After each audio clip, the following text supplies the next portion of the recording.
sind. Und wir freuen uns heute hier zusammen und ich möchte euch einfach alle mal vorstellen.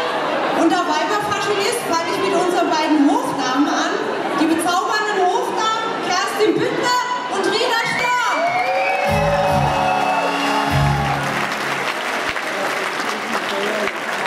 Und der Prinz hat am Anfang gesagt, warum sind die beiden Hofdamen nicht für mich da? Es wäre doch viel angemessener. Und dann kann ich nur erwidern, unseren Adjutanten, den Traum in Rosa, hätte ich auch gerne. Unser Adjutant jetzt Kühn.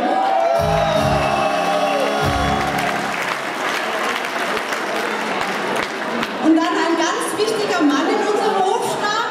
Wenn ihr nachher Durst habt und ab 12 die Männer reinkommen dürfen, der Mundschenk hat einen Beutel mit Schnaps. Ich hoffe, der reicht für heute Abend aus.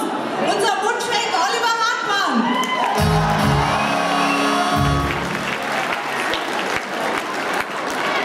Und wir hatten uns eigentlich so ein Porsche Cabrio als Hofkutsche gewünscht, aber es hat dann leider doch nicht sollen sein. Von daher sind wir altmodisch mit neuen Pferden unterwegs und dafür ist unser Hofkutscher Jürgen Stork zuständig.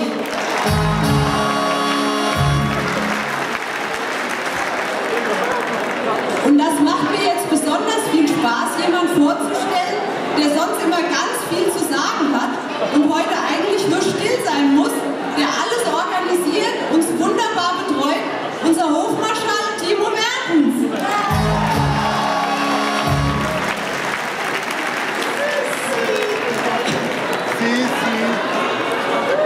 Ja. Und was noch schöner ist, der Prinz, der vielleicht manchmal die Ansagen zu Hause macht, der muss heute noch mehr seinen Mund halten, umso besser. Und das ist mein Sahneschnittchen, Prinz Jens der Erste.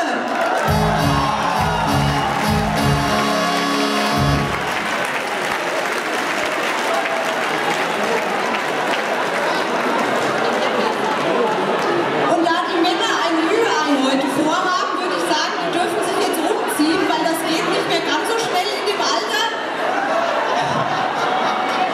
Und ich finde, die verabschieden wir jetzt mit einem